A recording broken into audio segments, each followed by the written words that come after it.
And in the Buddhist tradition, we go for refuge in the triple gems. And this is the refuge that is like a safe place for us that we know is always there, no matter what the external circumstances and conditions of our life may be, the gains and losses, the pain and pleasure that we have found or we are coming to see this refuge.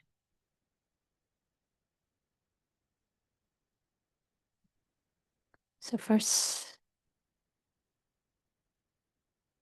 we go for refuge in the possibility of awakening.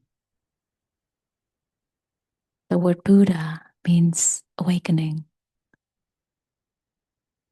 So, when thinking about going to refuge in the Buddha, this could be the Buddha nature within ourselves, or the historical Buddha, or to that which is awakened.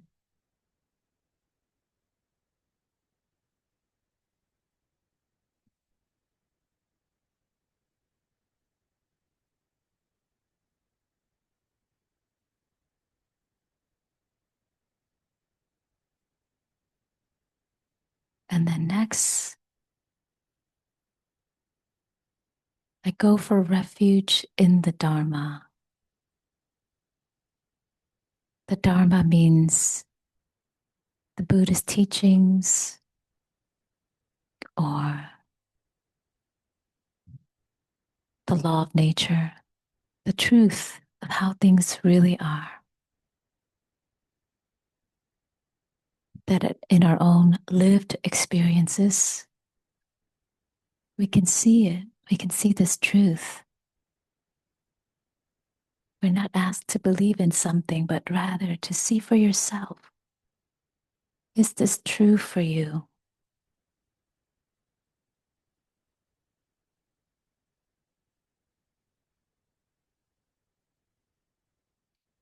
So going for refuge in what is true, what is authentic, what is the ultimate.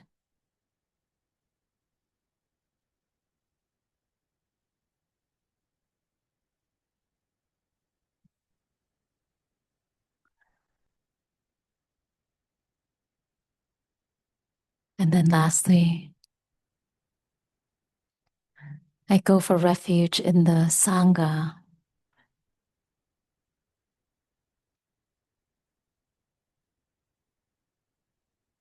So the invitation here is to come home to your spiritual place. So this could be the Sangha of spiritual friends, the community of spiritual friends, the community that practices mindful awareness, wisdom, and compassion.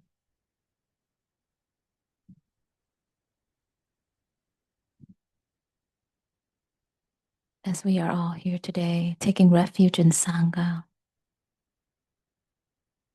and also taking refuge in our spiritual ancestors,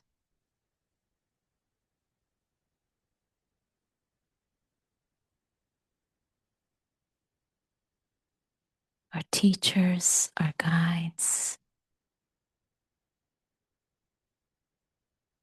our wise friends who remind us to stay awake,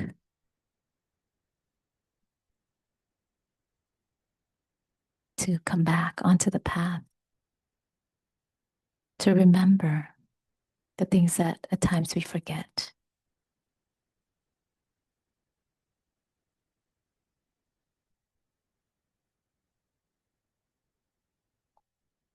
So I invite you to get in touch with the Buddha, the Dharma, and the Sangha within.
And as you settle or arrive into your meditative posture,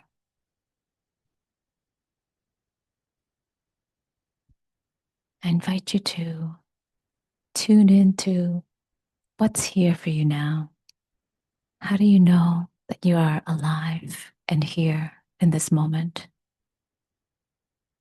Can you feel your feet touching the floor, the weight of your body being supported by the chair,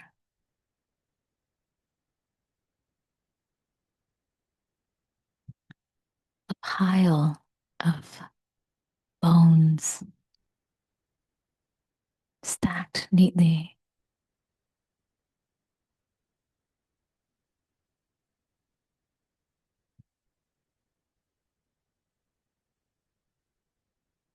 Notice where your hands are resting. Notice what does it take inside of you to come to this resting posture,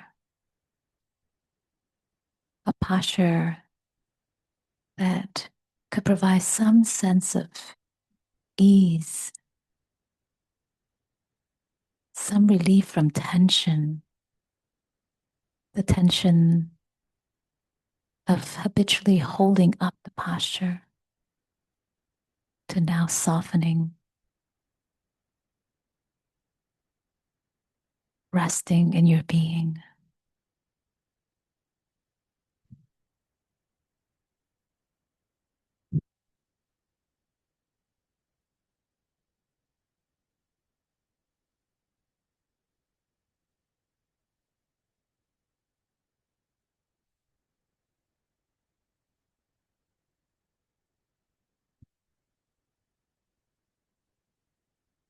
Maybe your attention moves to sounds,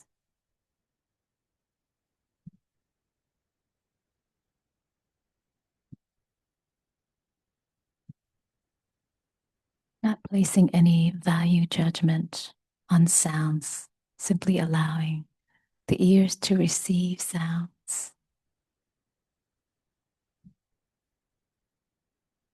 And maybe sound can be an anchor that helps you stay in the present moment,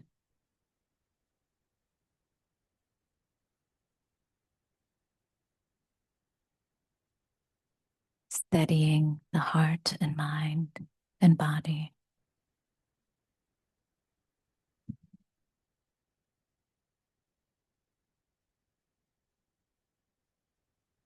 Or maybe choosing to stay with the contact points on the body,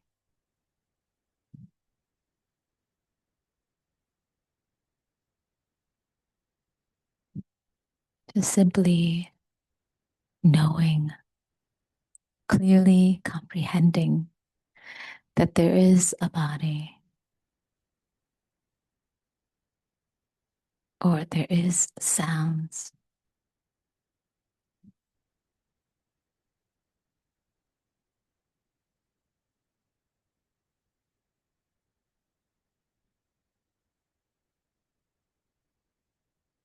Or maybe choosing to place your attention on the breath,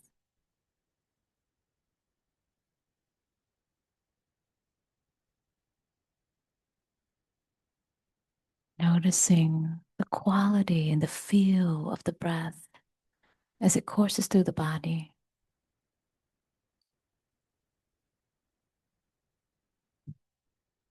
Notice that even while remaining still, there's subtle movements. There are subtle movements of the body, the shoulders and upper back and chest, rising and falling,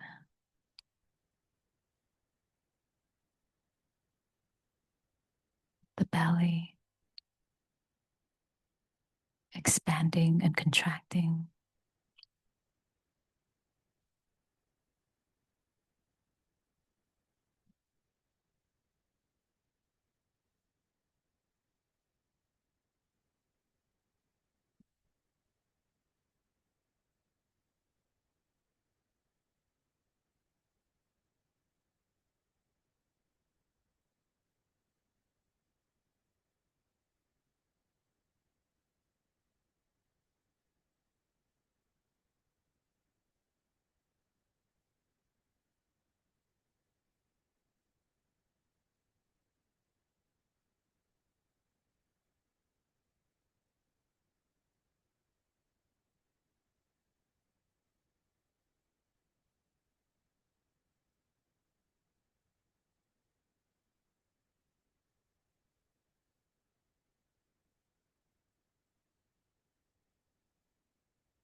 In each moment of awareness, there is a choice to come closer to the experience, sensing and feeling what is arising within,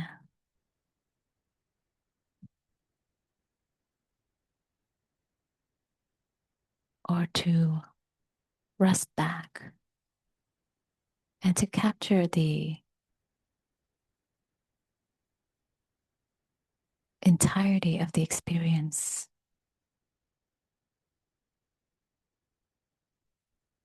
Awareness stepping back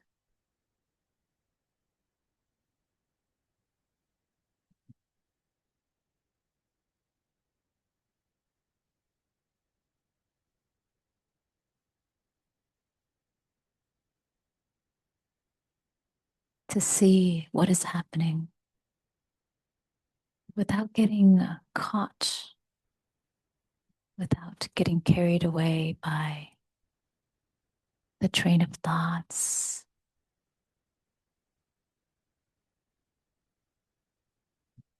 by feelings.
So while thoughts and memories and feelings and bodily sensations continue to shift and change, increase and decrease,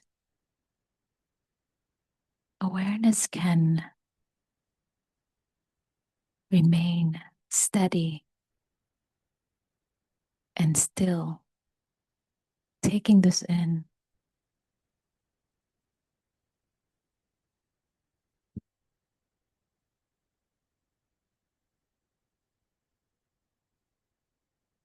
noticing our internal world shifting and changing.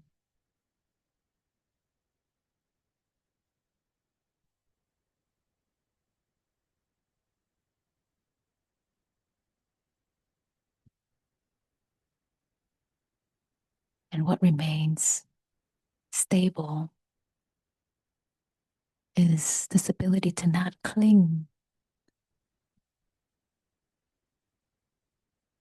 to what arises in the mind or what is felt in the body. There's the recognition that there is feelings,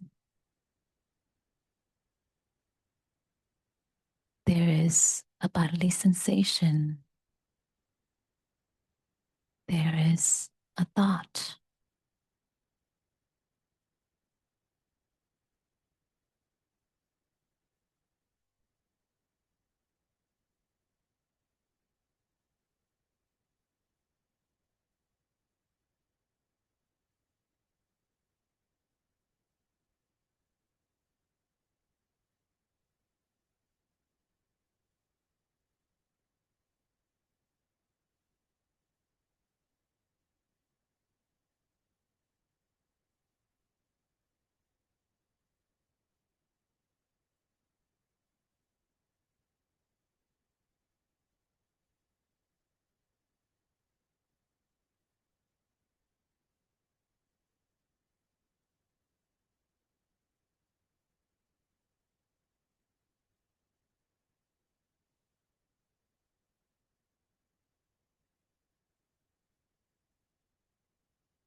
we sit with this, the changing nature of our internal state, we're giving rise to that wisdom that can trust in our capacity to be with impermanence.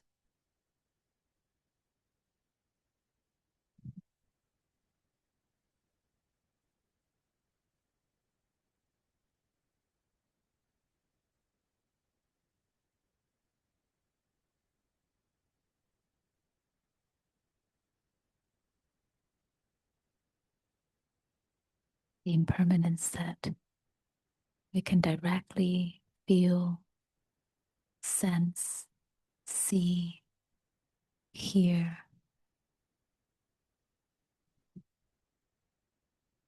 and contemplate in this very moment.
Notice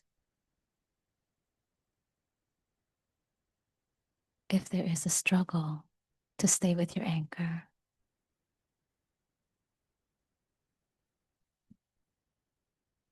That moment when you become aware that the mind has wandered off, that is a moment of mindfulness. Where did you go?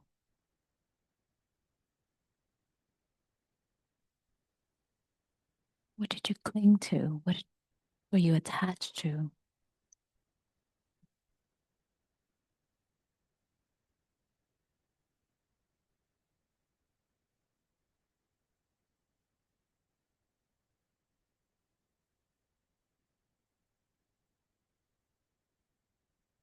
And that moment of letting go, setting down the objects of mind,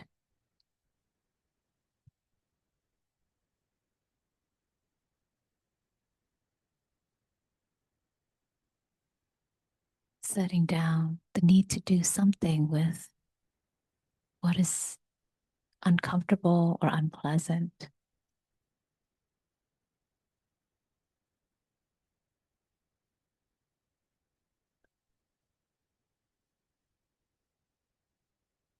And to come back to being here,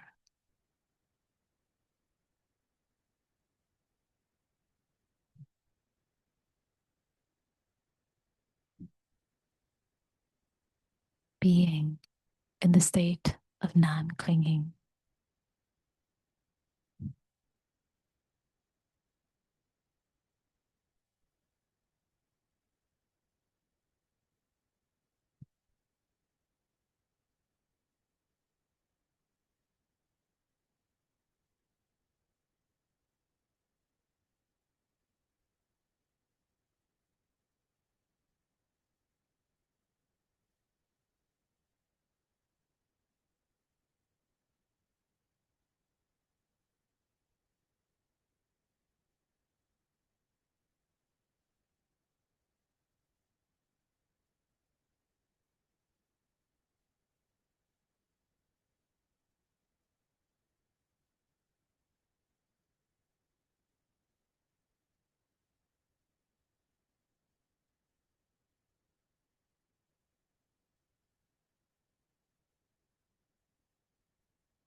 In a moment, you'll hear the sound of the bell. And the bell is a transition out of our formal practice. And it's also an invitation to continue to carry this continuity of mindful awareness as we shift into movement, as we change postures, as we open our sense doors to take in more of the environment around us.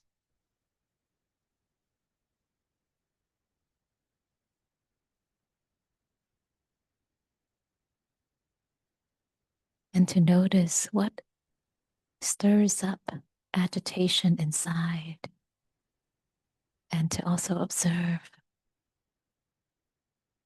where you can still touch into something stable within.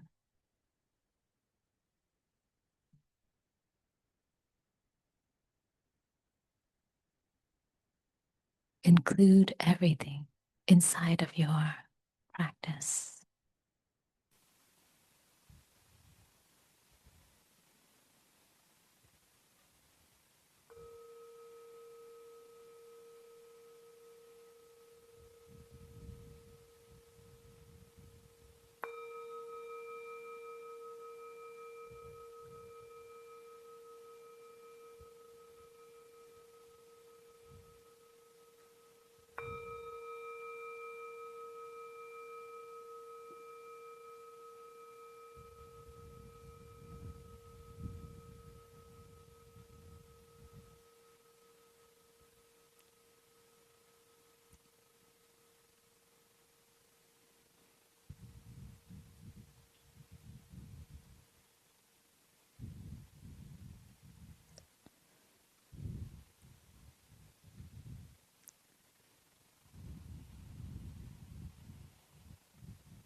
It will take 5 minutes to transition before the Dharma talk. So feel welcome if you'd like to stand up and stretch or take a restroom break or nourish yourself with water.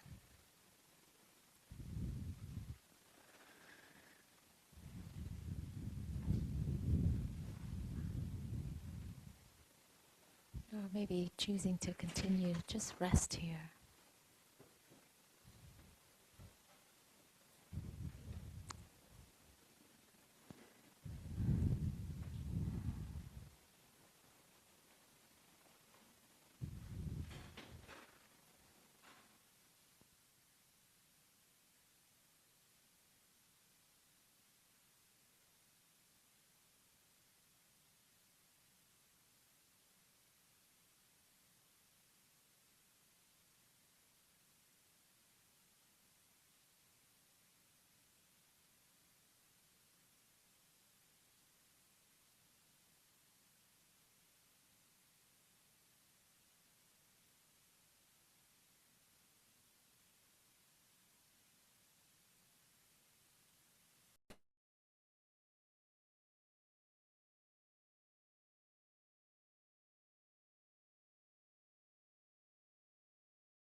she, her pronouns. As many of you know, this little Sangha keeps growing. Week after week, more people are finding their way here, some arriving stressed, some grieving, some just needing a quiet place to breathe. And it's been beautiful to witness how this community holds them, the way a Pacific Northwest forest holds everything that falls into it, gently, without judgment. To continue offering this refuge, we're hoping to take two next steps. First, to offer another sitting group in West Lynn and hopefully move into a larger room upstairs at some point. Second, to offer fair support to our teachers who give so generously of their time and their hearts, including continuing bringing guest teachers. If this group has supported you, if it's helped you steady your mind or soften your heart, we invite you, only if it feels right, to contribute to our Sangha building. Truly, no amount is too small. Every offering, even the cost of a cup of tea, helps us grow in a way that's sustainable and rooted in kindness. There's a donation bowl on the table, and you can also give online using PayPal or Venmo or through a direct deposit through Zelle. You may also want to consider being a monthly donor on PayPal or Zelle. And if contributing financially isn't possible right now, please know that your presence here is already a gift, and we can always use volunteers to help set up the room, greet people, and take down tech equipment. Thank you for being part of this community. May our shared practice continue to ripple outward in ways we don't even see.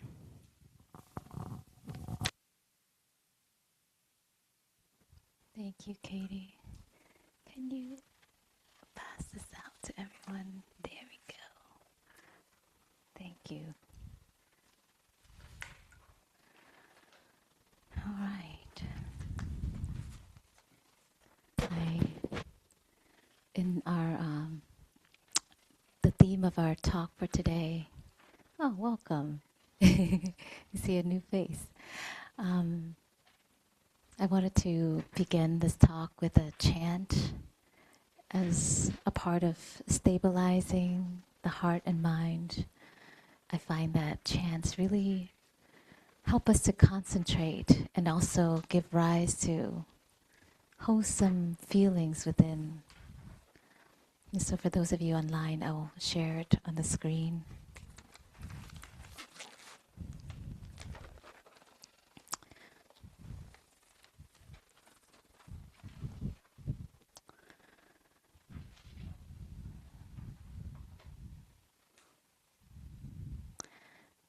Before we begin, I want to say that I grew up in the Vietnamese Buddhist Mahayana tradition, and chanting was a very big part of my upbringing in the temples.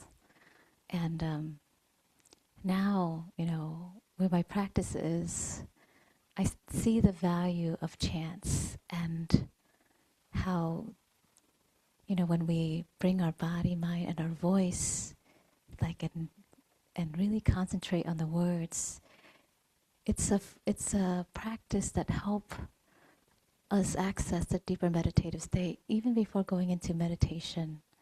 And just by way of each word, being able to single-mindedly focus on it and being with it, feeling your voice as you activate your vocal cords, is all a part of this. And also as you hear the words, how when you hear the words, how it shapes your being, that also brings out the wholesome qualities, tapping into that within our heart mind. And growing up in the temples when we would chant, I come from a big family, and we all would go to temple together. That was like my second home. But my sisters and my mom and dad would always say, chant louder, louder, louder, And so even though my voice is very soft and I can be very shy, but there was this training where as soon as I go into chanting, it's like, okay, really add energy to it. And just by way of that practice, adding energy, just like we do when we add energy into staying awake, aware, and alert, that same kind of energy can give rise to the possibility of joy, can help us bring our mind and body and heart to this unification. Yes. So I invite you to chant with me if you feel comfortable to. And anytime you see a line underneath, you extend that note out. And when there's a little triangle on top of the letter, it's basically that word is, it goes up, ascend, and then if there's a triangle beneath it, the word, what is it, descend? So you'll get the gist after the first verse. And in some later translation, the word mind that you see here is replaced with the word heart. And really what that is the heart mind, the bodhicitta. And so here in this translation, we'll go with the word mind.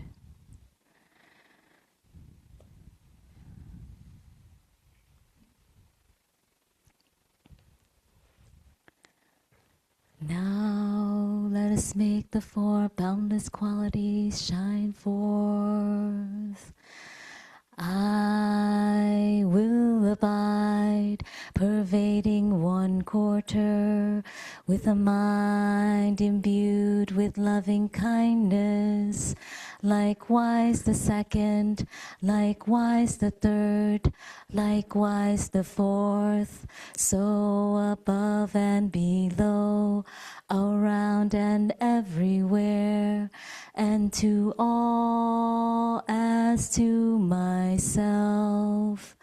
I will abide, pervading the all-encompassing world, with a mind imbued with loving kindness, abundant, exalted, immeasurable, without hostility and without ill will. I will abide, pervading 1/4, with a mind imbued with compassion. Likewise the second, likewise the third, likewise the fourth. So above and below, around and everywhere, and to all as to myself. I will abide, pervading the all-encompassing world, with a mind imbued with compassion, abundant, exalted, immeasurable, without hostility and without ill will. I will abide, pervading 1/4, with a mind imbued with gladness. Likewise the second, likewise the third, likewise the fourth. So above and below, around and everywhere, and to all as to myself. I will abide, pervading the all-encompassing world, with a mind imbued with gladness, abundant, exalted, immeasurable, without hostility and without ill will. I will abide, pervading 1/4, with a mind imbued with equanimity. Likewise the second, likewise the third, likewise the fourth. So above and below, around and everywhere, and to all as to myself. I will abide, pervading the all-encompassing all-encompassing world with a mind imbued with equanimity, abundant, exalted, immeasurable, without hostility and without ill will.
So I wonder when, during our meditation, as you were sitting there, did you notice when your mind wandered? And did you notice what the mind was clinging to when it was not able to be here in the present moment, when you couldn't stay with your anchor, the breath, or being in the body, or to the anchor that you chose? And what was it clinging to? Right? Were you aware of what the mind was clinging to that had you depart from being here?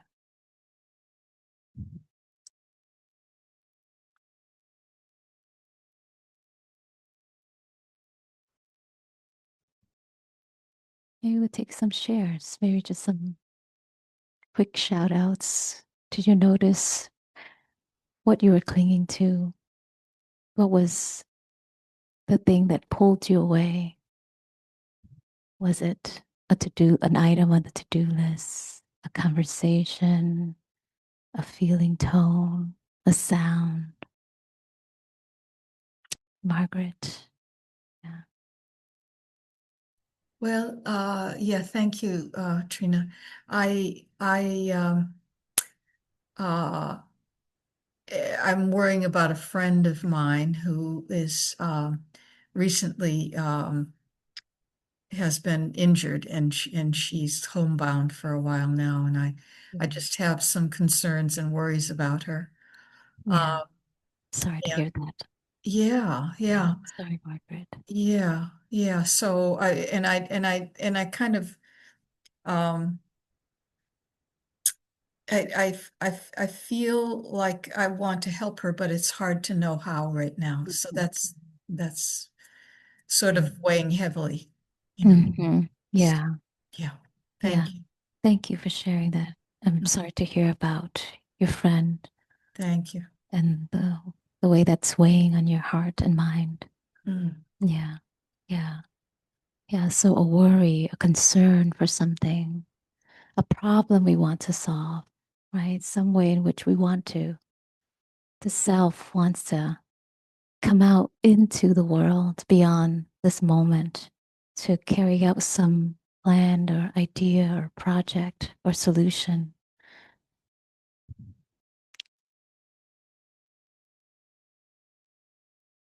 And also, when is it that a feeling tone that arises from within has us also want to leave the present moment? It's like maybe it's just hard to be with this agitation. And it's like the agitation leads to thoughts, leads to memories or something that's kind of stirring up or rumbling around, tumbling around in the mind, just continuing to have us be able to pull us away from our anchor or object of meditation. So, how do we turn to stability when things feel unsettled or unstable inside.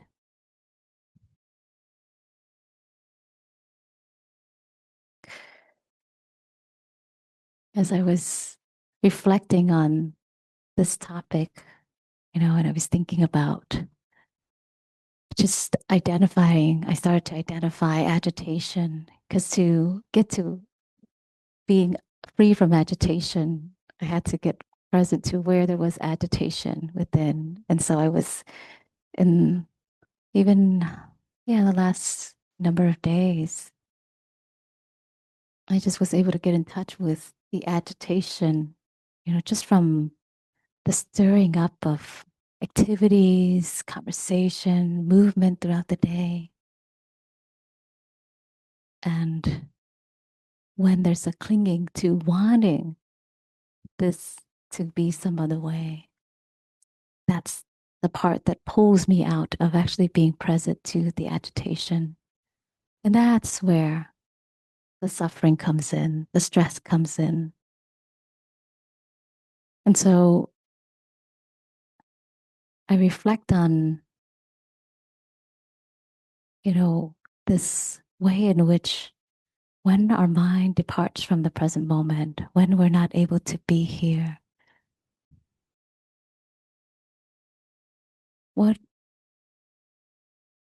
causes, what condition arises that create this strong attachment? And the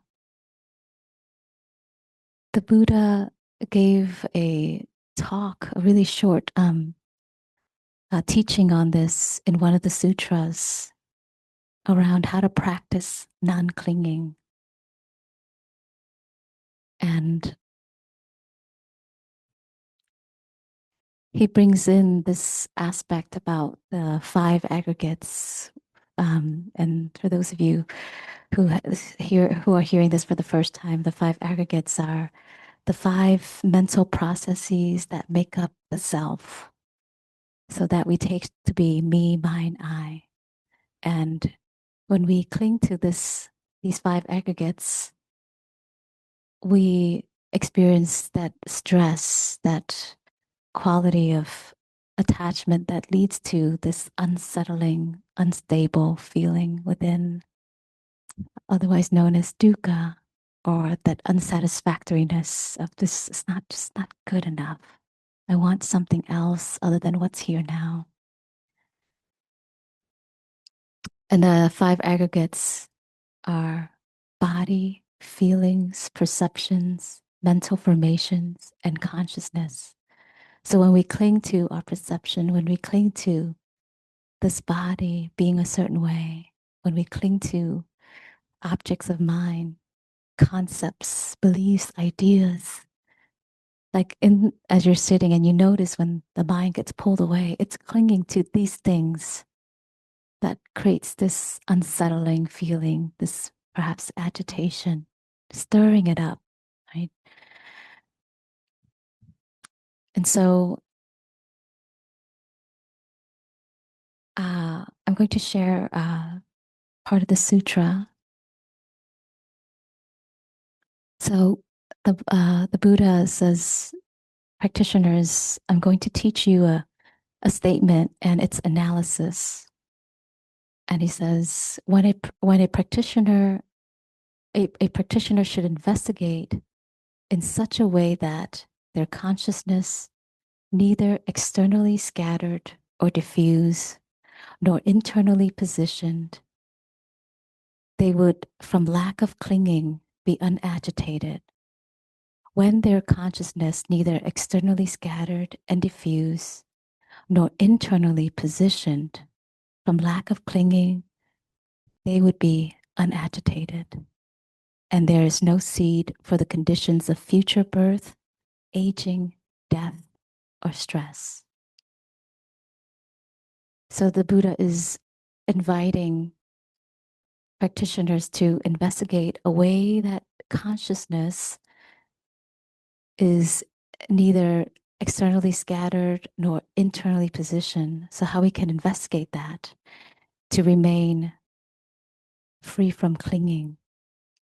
And that when we do so, we can destroy that seed of birth or aging or death or stress. And so, what occurs when the consciousness is externally scattered or diffuse is there is a sound, a sight, or a thought, or a feeling that crops up within us, bubbles up within us. Or let's say we encounter an object, maybe outside of us, a sensory object. So this can be through our eyes, ear, nose, tongue, body, or mind. And what happens is we drift off, we follow that object. And that's being diffused, being pulled away. And this gives us a context that, oh, we can actually be aware of that first and foremost. Mindfulness allows us to be aware that, oh, as we're sitting here, oh, my mind got pulled away into that thought or that conversation today, or where I'm going to go next, right? So, or a sound, and we drift off and we get carried away. And the moment that we recognize this, we see how the mind has become tied and binded and chained to this attraction to that sensory theme, and just like going back to my example with, like, as I observe agitation this week, I noticed when I got in touch with the feeling tone of this unpleasant experience of agitation within, next my mind went to, I need something sweet. How many of you can relate to that? Yes.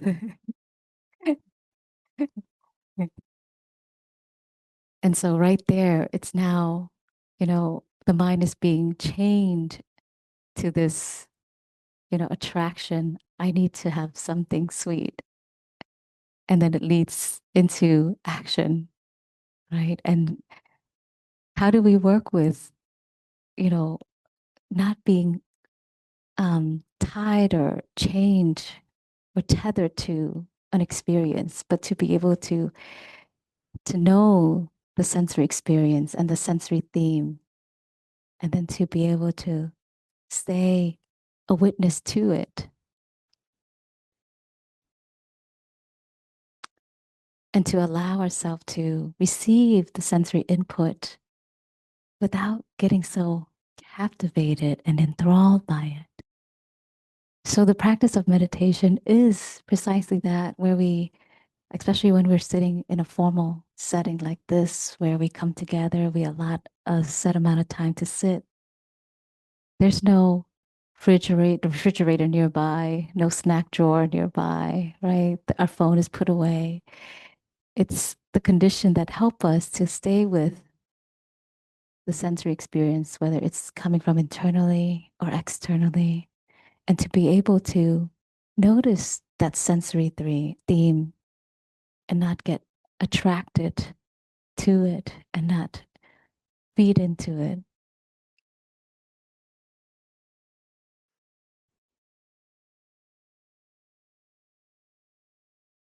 So a person who is not trained views or is still in the process of training, as I feel this way when, I'm working with the 5 aggregates of body, feeling, perception, mental formation, and consciousness.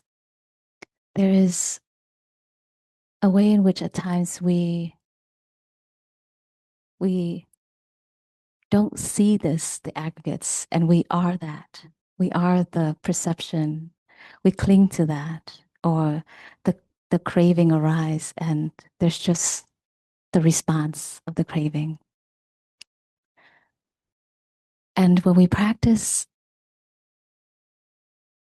when we don't have the practice in that moment, the aggregates alters us. So the person mind becomes altered by the sense of self, body, feelings, perception, mental formation, and consciousness. And it leads to us becoming fixated or obsessed or placing importance on a thought that is just passing, a craving that's just passing, a feeling tone that's just coming through in this moment. And the agitation is wanting this to be some other way. It's not being able to see in that moment that this agitation or this, whatever is arising in our sensory experience, is a ever-changing phenomena, that it's coming and then going, here and then not here. I'm thinking of an example here. Yes, Randy. Yeah. Would you like the mic? Yeah. Where is the mic? Oh, it's right behind.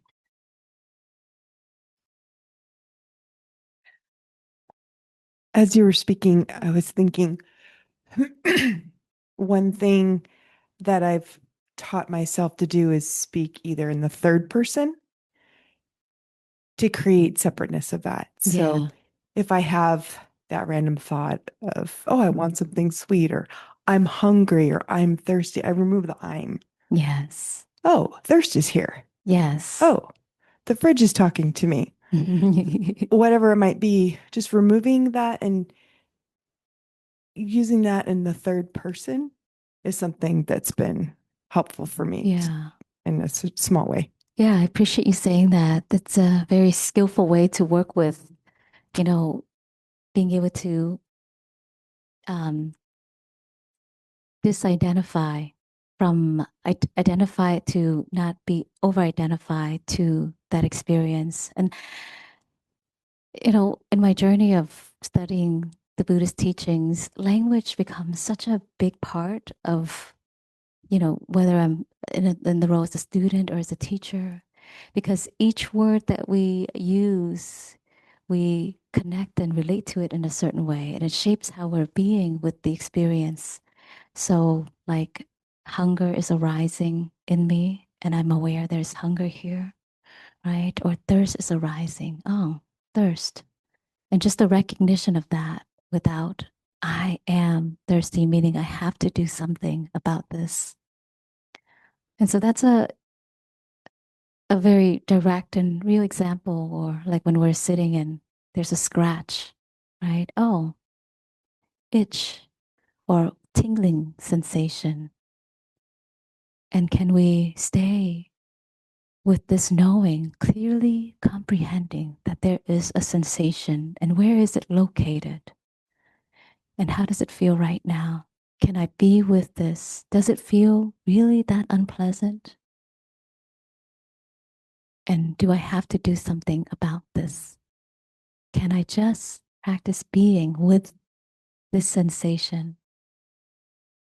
Just like a sound or, a temperature that is uncomfortable. Can I experience this right now and be with this without clinging and wanting it to be some other way? So the practice of Vipassana meditation is practicing clearly seeing, clearly comprehending what is happening right now. And without the attachment, without the clinging to wanting it to be some other way. And so what is it that we're clinging to? We're clinging to the I, the body that wants to be quenched, the I that desires for something or that wants something else, the I that wants to be right, the I that wants to be seen or heard or understood, and the I that places importance, places a value on something. So this morning in our morning meditation group, we in Wake Up Together, we discuss about how much of the time when we are meditating, when we look back at our journey of meditation, we could see how, wow, so much of the things that continue to surface the mind was unimportant. But the mind keeps clinging to it, keeps rehashing it, keeps playing it up again and again and again and again. And there's a moment on the journey where a meditator looks back and see, wow, that I spent all of my time just thinking about these things or and recognizing what my mind has made out to be so important, right? Without judgment, we're just noticing, my goodness, all of my mental energy went to this and went to this and to that. So what there is to see is that the clinging to phenomena, the clinging to, oh, this and then that and that. And that's what creates that agitation. So when I came back on a trip, being with my family, we had um, a family reunion. I come from a big family, and there were this time 14 of us. And oh my gosh, we were trying to make plans to go somewhere, and we just could not decide. And I was getting so agitated. And I realized in that moment as I was like, oh my God, agitation is within me, frustration is within me. And I realized, oh, you're clinging to wanting everyone to go through with this particular plan that you want everyone to go with. And in that moment of just being able to just feel the agitation of not getting what I want, not getting the thing that I think we should all do, and just standing there, feeling the agitation, and just letting it just intensify within me. And then all of a sudden, there was a moment of, I don't want to feel this way anymore. I don't want to feel this way anymore. And there was this letting go, surrendering. Okay, I guess we're going to split and go 3 different ways. And then we'll come back, maybe if we do or not. And this might be the goodbye moment before a number of us get on the plane. And then just even like the part of me that was pulling, like, why? No. And then that moment of letting go and like, okay, okay, I'm just going to be with how things are. That clear seeing of this is how it is. We have these 5 aggregates, and over there with the 14 family member, they have their 5. So 5 times 14 is how many mental processes that shapes this, experience of each person having a different perception, input, opinion, feeling, you know, all of these things and needs. So of course it was agitating. Of course, none of us wanted to feel agitated, but we all felt that until we all just let each other be, and the freedom to just be.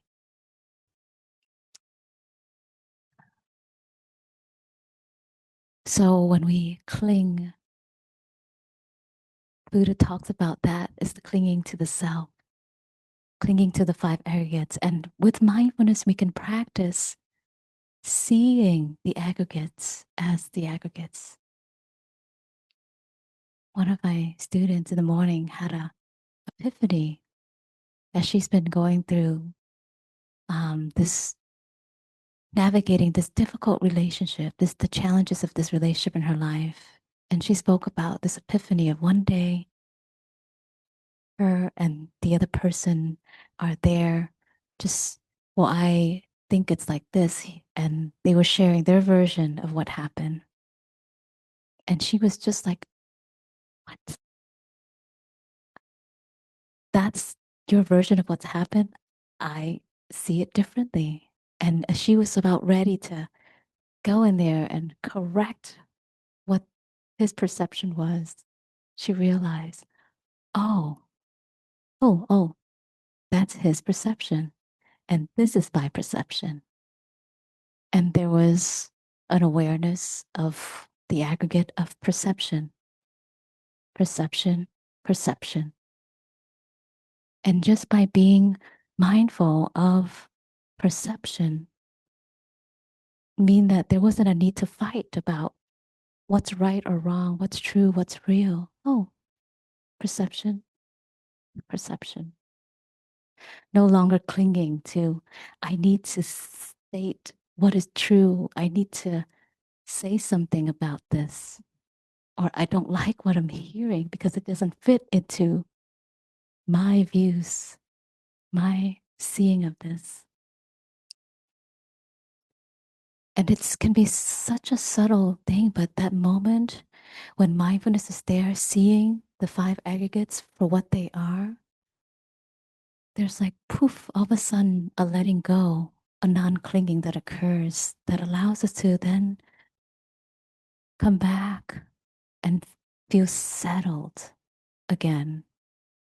And she described, and it showed in her being, just feeling so utterly settled. Like, okay, yeah. I hear the perception, and here also within me is a perception. There wasn't a need to fight, to push away. So it's when we cling to the aggregates, we continue to stir up and become agitated. And we feel that instability of just constantly pulling, pushing, right? Clinging, grasping.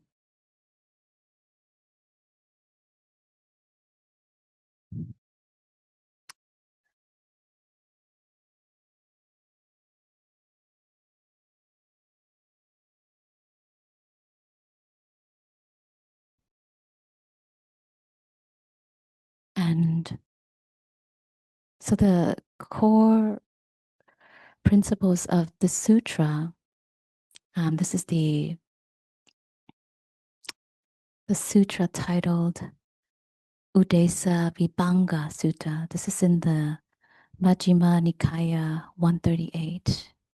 So it's translated as an analysis of the statement, the practice of non-clinging. In this sutra, some of the key elements I want to draw out is that the sutra speaks on the four primary states of consciousness and explains how they dictate our mental suffering, and how they too can also lead to our freedom from suffering. So the first part is one, being externally scattered or diffused. So when you see a form or have an experience, an experience of an external object, your consciousness follows the attraction and becomes tied to this sensual gratification or clinging to this experience. And then the second part is where we get stuck, the internal position that we're in. So while it involves us withdrawing from the senses and entering into a deep meditation state, we can simply focus our consciousness internally, and simply focusing on your consciousness internally can also lead to attachment if it is fueled by a sense of self, a self experiencing it. So just like the example Brandy gave around, I am suffering, or I am, hungry or thirsty, is first focusing on the consciousness within. And when we are attached to that self, that I experiencing it, that's where we become stuck. There's an internal position. And then the next part is unagitated through lack of clinging. So this is the ideal state that we want to be in. So by remaining unattached to both the external and the internal states, there is no seed that we water of a future rebirth or aging or suffering or stress. So we're not watering this thing, whether it turns into a seed of anger or suffering, or, now it becomes something when before it was nothing. But as soon as we cling to it, it's something. But with the lack of clinging, we can find ourselves in this unagitated state, which is equanimous and blissful, the state of letting go.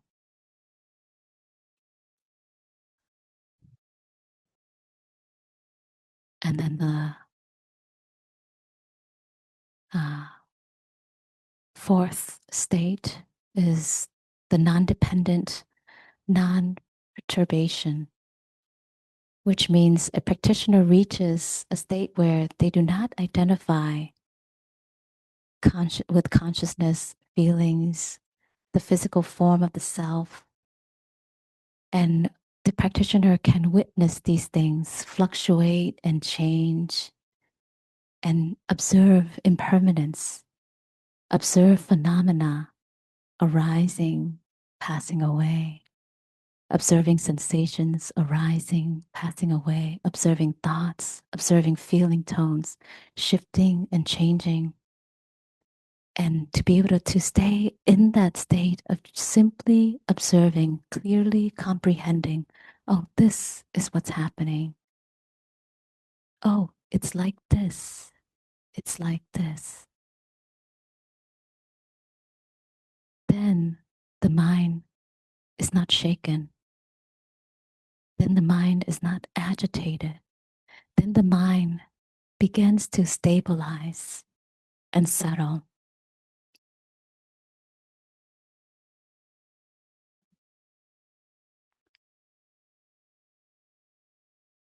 So the practice of meditation is about thinning the me, softening the sense of self. And we become more flexible. I think of Ram Dass, what he says about how, if you think you're awakened, go and spend 3 days with your family. And I was like, I'm going to train more if I come back and see my family. Maybe go to a 1 month retreat before I do another reunion with them. How did I do this time? Am I there yet?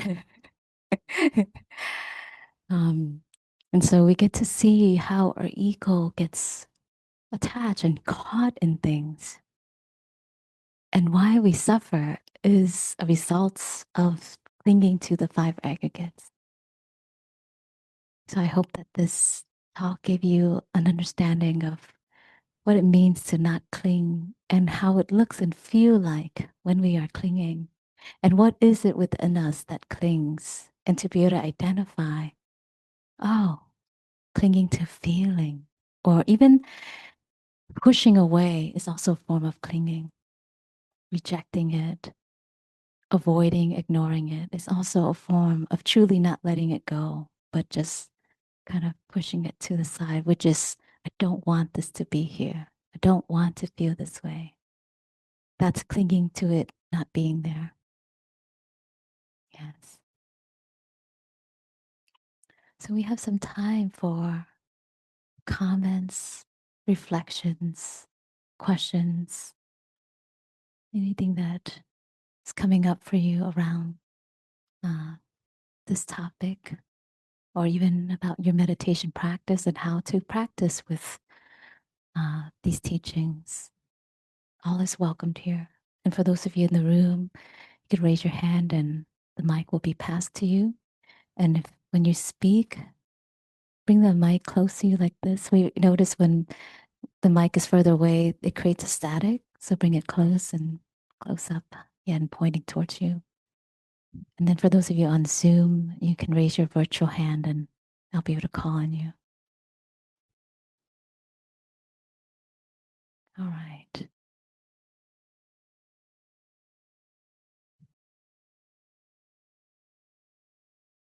Oh, yes. There's someone in the room here. Yeah. Please state your name and then if you'd like your pronouns too. Yeah. Hi, so my name is Oh, Nanjia. turn the mic up. Yeah. Oh, is it on? Okay. Okay. Great. Thank you. Hi, my name is Nanjia, pronouns she, her. So I'm just curious how you see like people who are really ambitious and striving to be successful. Yeah. Like how does that relate to the idea of not clinging? Because I was raised to respect people who are hardworking Yeah. and who are very like, you know, ambitious and always, you know, trying to achieve more. And I think it's also considered to be like I guess like a widely accepted criteria of being successful. Yeah. Like how does that like is that also a kind of clinging if somebody is really hardworking and put a lot in their you know, career or their work and just in general try to be successful? Mm-hmm. Yeah. Thank you for your question. So the first part is it's wonderful for us to praise and honor and respect those who are accomplished in what they do. I think that's wonderful, a wonderful quality to give rise inside of us. You know, the clinging that can come with someone who is successful or accomplished is when they identify to what they do as this is me, this is who I am. I am like this, right? So it's just like that part. I am hungry. I am thirsty. This identification to their job, their role, their success. That's the clinging part that leads to suffering. A person can be accomplished, they can be successful and well to do.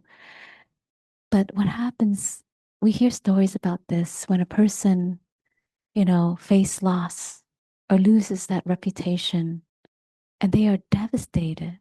That's because they've built their whole life and value around this is who I am, the identity of that.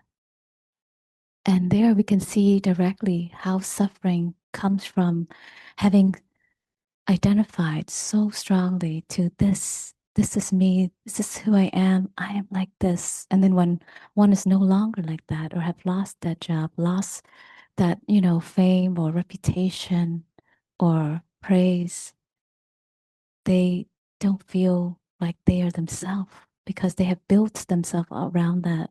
But if a person who is accomplished and highly skilled can see that as just like with equanimity, okay, it could be here, it may not be here.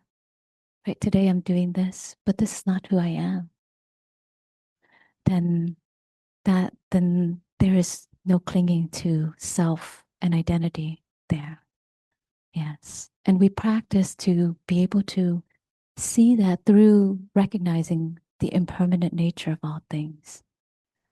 So we can still accomplish and be well to do. And, you know, the Buddha encourages practitioners to be highly skilled in whatever you do, be highly skilled, highly trained, you know, be really good at your craft. So it's great to have that kind of drive and ambition, but to not let this is who I am be what drives that into I am this, therefore I have to keep doing this. Yeah, because that is where the instability is because when things fall apart, who am I? When a person experiences loss, a mother or father losing their child, who am I? Or children, leaving the home and now they're empty nester, who am I? Or loss of a job that one's been at for so many years, loss of a relationship, right? Loss of finances. Who am I? If we place our worth and value on these things, on our roles and identities and accomplishment, and then upon losing it, we've lost touch with impermanence, with that recognition that all things will change. Things come and go, highs and lows, gains and loss are all a part of life. But when we get caught in it, that's when we suffer. When we cling to it, being permanent, and it has to be like this, then we suffer. Yeah. Thank you for your question. Yeah. Yeah. And I see Margaret has her hand up. Yeah, thank you, Trina. I should say she, her as well. Excuse me. But this is very delicate discerning because uh, I I am learning more and more about the energetic qualities behind the identity that we're speaking of, or taking on the identity when there is a drive Yes. to achieve or succeed or obtain.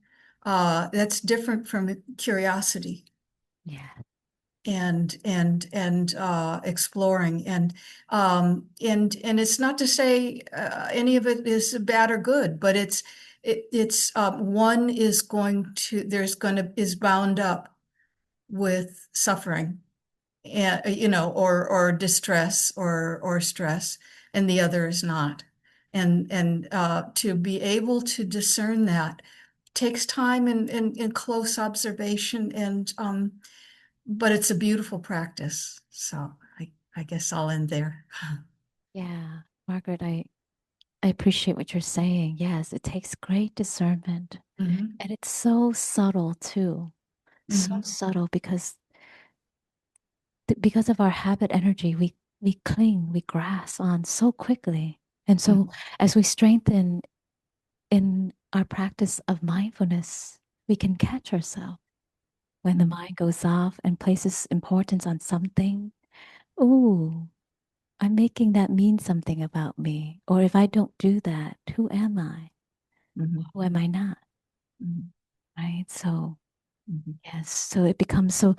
And when we meditate, just by way of what Margaret, you're saying, that being able to capture that feeling tone, that undertone, that undercurrent that's there, does it feel like when you're in tune, in touch with what's going on inside, does it feel agitated inside, or does it feel unagitated? Does it feel like there's a settling down, or does it feel like there's a restlessness? Right. So just by way of bringing mindfulness to the feeling tone, we can also connect to the truth about our experience, not what the mind says, but the truth of it that is felt within our nervous system, within our body. Yes, Katie. Yeah.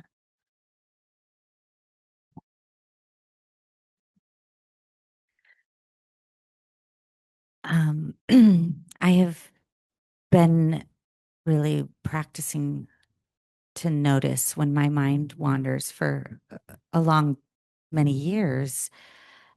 And I've been able to see when it wanders. But what to do after that was more of a mystery to me. Um, I knew come back to the breath and try to stay present, which is helpful. But I think I've been learning more lately that those feeling tones in the body, when I notice or catch the thought or the story, I I come back to the breath and I also feel those feelings in my body. I try to refocus, turn off the words if I can, turn off the story, and just feel literally like, you know, the fluttery in my chest, or it's usually chest or stomach. That's where all the energy goes. And then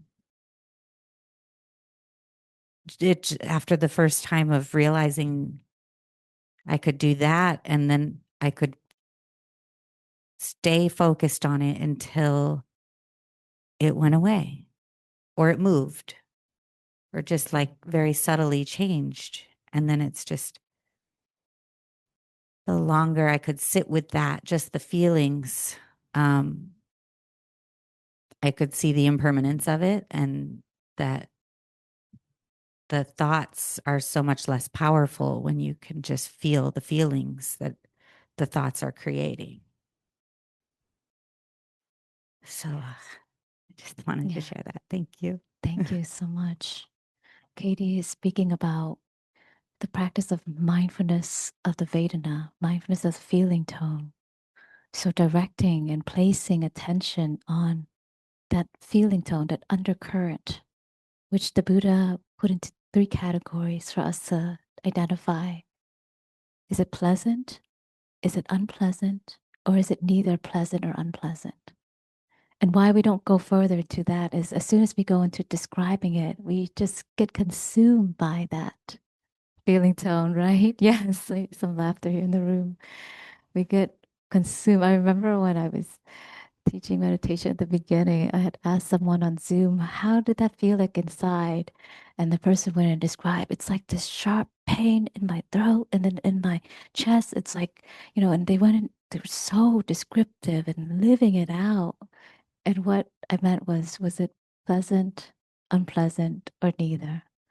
Right. And so we could see how just by lightly, gently labeling it, unpleasant, or pleasant, just the acknowledgement of that allows it to be able to bear the experience, stay with the experience, and continue to touch pleasant, pleasant, oh, neutral, oh, pleasant, oh, neutral. So just staying with that and just observe it change and shift. And then we come back. Things will start to stabilize within us when we stay. Stillness will settle in when we stay with the experience.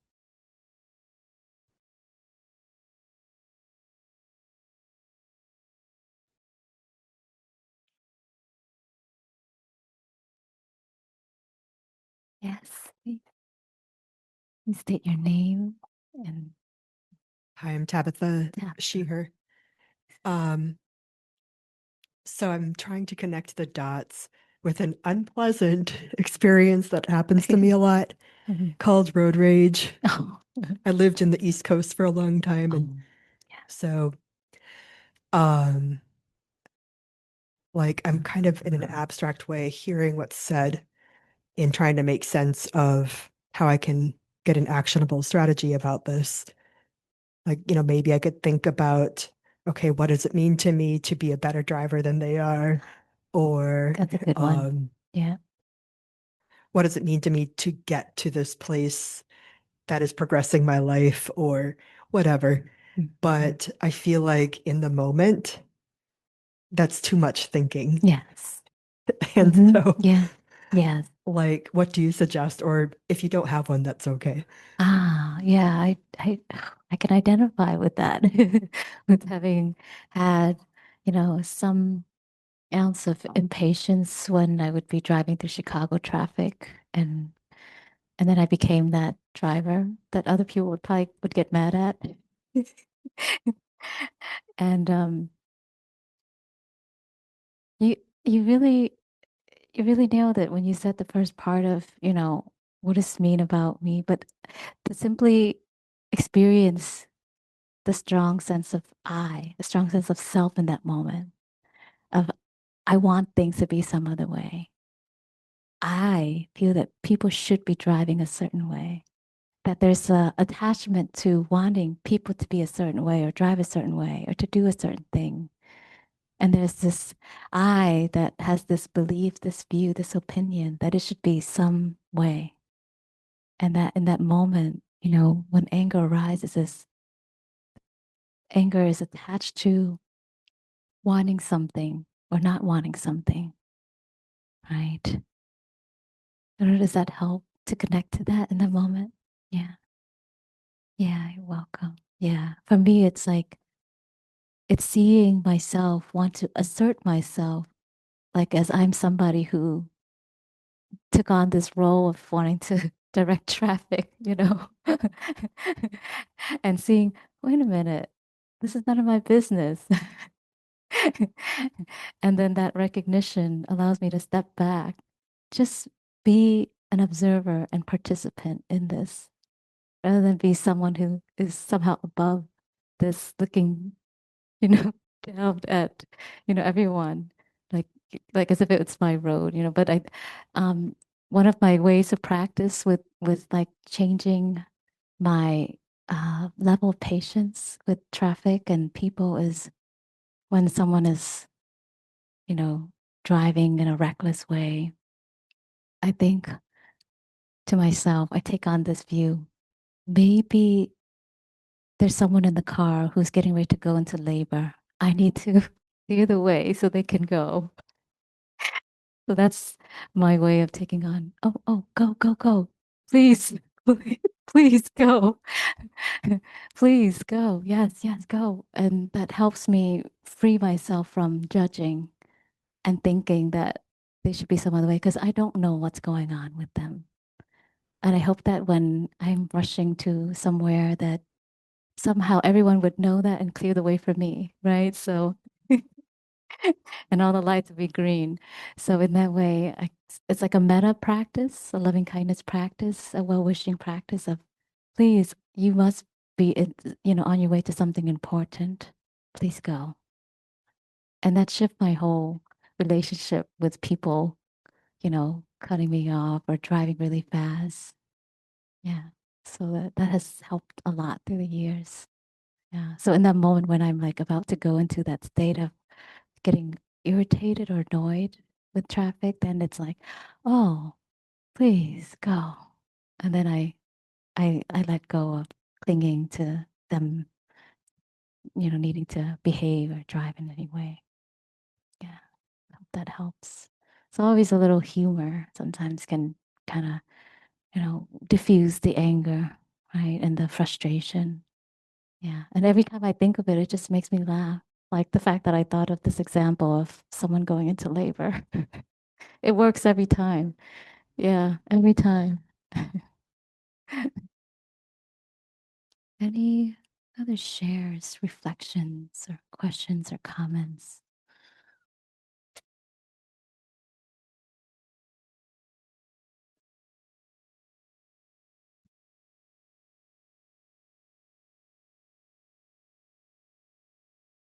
And welcome, Ty. I noticed you joined a bit later. Welcome. Mm.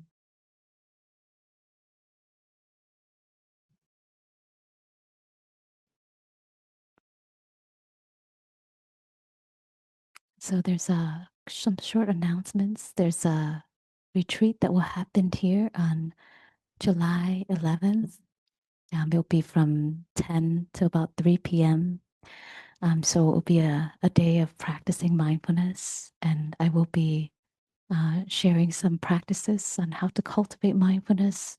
And we'll be just in a quiet container practicing together. So I invite you to join me on that day. That's a Saturday, July 11th, the week after July 4th.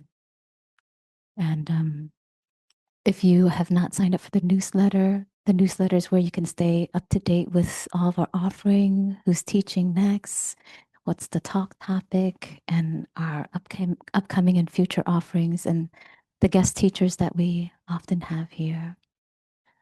And I teach a morning meditation group every day at 6:30 a.m. So that's a free community offering. So you're welcome to join in. anytime. And we start with a 30 minutes guided meditation, and then I give a short Dharma reflection, sometimes long Dharma reflection, and then we go into discussion and sharing. And it's a very vulnerable, intimate space where it's a time of deep reflection, and inward reflection. And Kando teaches her Tuesday tea time in the evening. And we have a number of guest teachers who are coming. So please stay tuned. Really wonderful guest teachers. I'm super excited about them being here. And that's one of the things that makes Pacific Northwest Meditation so unique, is that we are just have rotating teachers that will come and share the Dharma and share the practices, and really offering you a deep but also wide lens, and how the Dharma is interpreted in different ways that could resonate with you. So you might hear something from one teacher that resonates with you, and from another teacher something else that resonates. And we want to enrich your meditation and mindfulness journey by bringing in diverse voices. And what else? Yes, and we have our near Sangha that meets on some Tuesdays, and our Be Queer Now affinity group that also meets on Sunday. And there's a Code Mind Meditation affinity group that it's for those with brain injury that meets online. Yeah, and then our affinity group and friend group, the BIPOC mindfulness PDX group that meets on Sunday and Monday, certain times of the week. So you're welcome to tune in and or help us spread the word to continue to provide safe spaces for those who are looking for more opportunities to practice in community. And with that, I'd like to invite us into a short song as we end our Sangha together. Katie, can you help me pass this out? This is, we're going to sing this Plum Village song.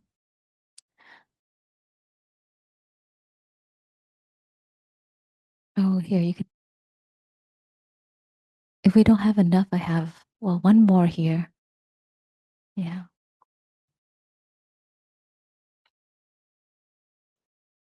Mhm.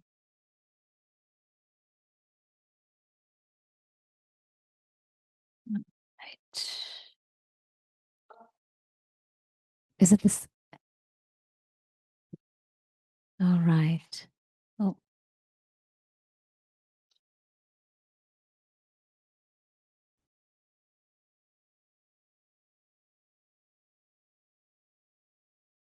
so we'll sing, I have arrived. I have arrived. I am home. And I'm going to put this in the chat for our Zoom friends.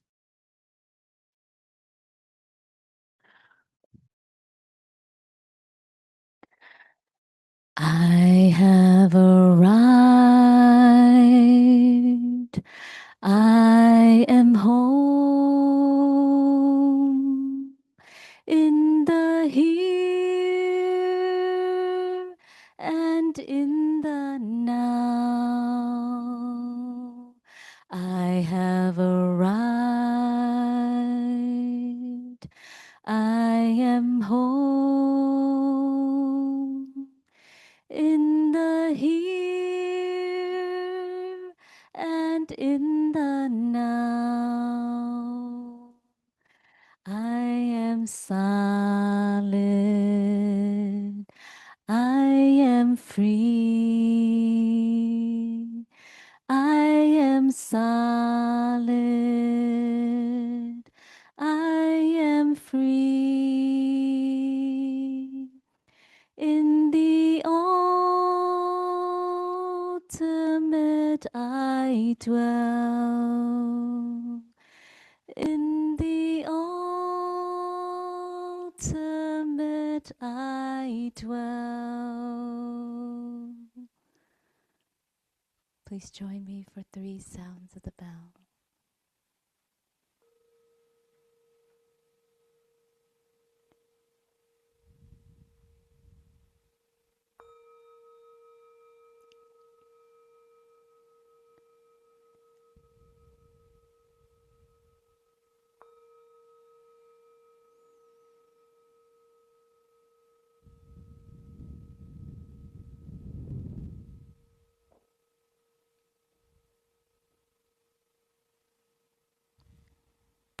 Thank you all for being here, for joining me in Sangha. May you be well in body and mind, and may you realize the success and the fruit of this practice. Thank you, everyone. So welcome. Yes. Thank you. Thank you. Margaret. Hi, Mary. Hi, Margaret. Hi, Ed.